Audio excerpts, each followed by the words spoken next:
ये question Kurukshetra university BCom first semester का है। इस क्वेश्चन में पूछा गया है सिंपल और compound interest on a certain some for 2 years is ₹40 and 41। तो हम मान लेते हैं कोई व्यक्ति ए है, उसने बी को पैसे दिए सिंपल इंटरेस्ट पर, और उसी व्यक्ति ने ए ने सी को भी पैसे दिए, सी को उसने कंपाउंड इंटरेस्ट पर पैसे दिए।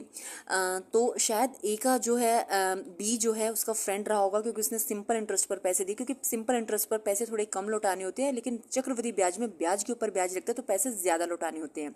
तो 2 सालों के अंत में बी ने जब ए को पैसे वापस लौटाए, उसने प्रिंसिपल तो वापस दिया ही दिया, साथ में उसने ब्याज के 40 रुपये भी दिए। अगर प्रिंसिपल 500 रुपये, मान लो मूल 500 रुपये, तो बी ए को 540 रुपये लौटाएगा 2 सालों के अंत में।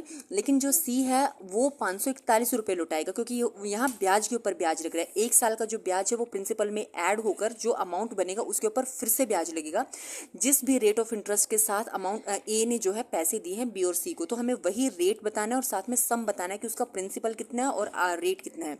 तो इसको सॉल्व करने के लिए हम क्या करेंगे, हमें पता है अगर 2 सालों के लिए ब्याज 40 रुपये है तो 1 साल के लिए ब्याज कितना होगा, 20 रुपये।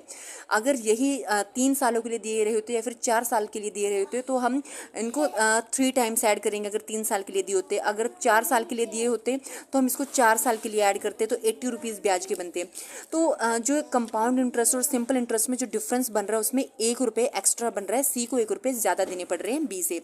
वो इसलिए क्योंकि जो 1 साल का ब्याज है उसके ऊपर फिर से ब्याज लगा है। 1 साल का ब्याज 20 रुपये है और तो जो 1 साल का ब्याज 20 रुपये है, सी ने उस 20 रुपये के ऊपर फिर से ब्याज दिया जो जो है 1 रुपये एक्स्ट्रा। तो हम इसे ऐसे सॉल्व करेंगे, जो 20 रुपीज़ हैं जो सी के लिए 1 साल का ब्याज था उसके ऊपर इंटरेस्ट लगा है 1 रुपये एक्स्ट्रा, तो इसके ऊपर 1 रुपये ब्याज लगा है। तो इससे हम आर की वैल्यू सॉल्व कर लेंगे। हमारे पास रेट ऑफ इंटरेस्ट जब आ जाएगा वो हमने सिंपल इंटरेस्ट में इसकी वैल्यू पुट करेंगे।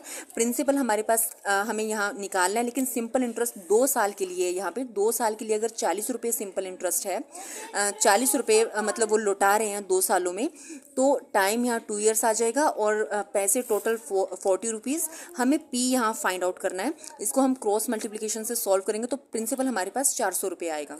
तो यानी कि ए जो व्यक्ति है उसने बी को जो पैसे दिए थे वो थे 400 रुपये और सी को भी 400 रुपये दिए थे, लेकिन जब अंत में 2 साल के अंत में बी ने पैसे लौटाए 400 रुपये के ऊपर जब ब्याज लग के पैसे लौटाए गए तो वो थे 440 रुपये और सी ने जो पैसे लौटाए वो थे 441 रुपये।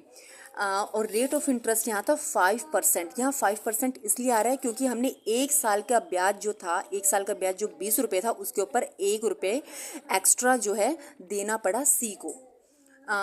If you like my videos please subscribe my channel and like also.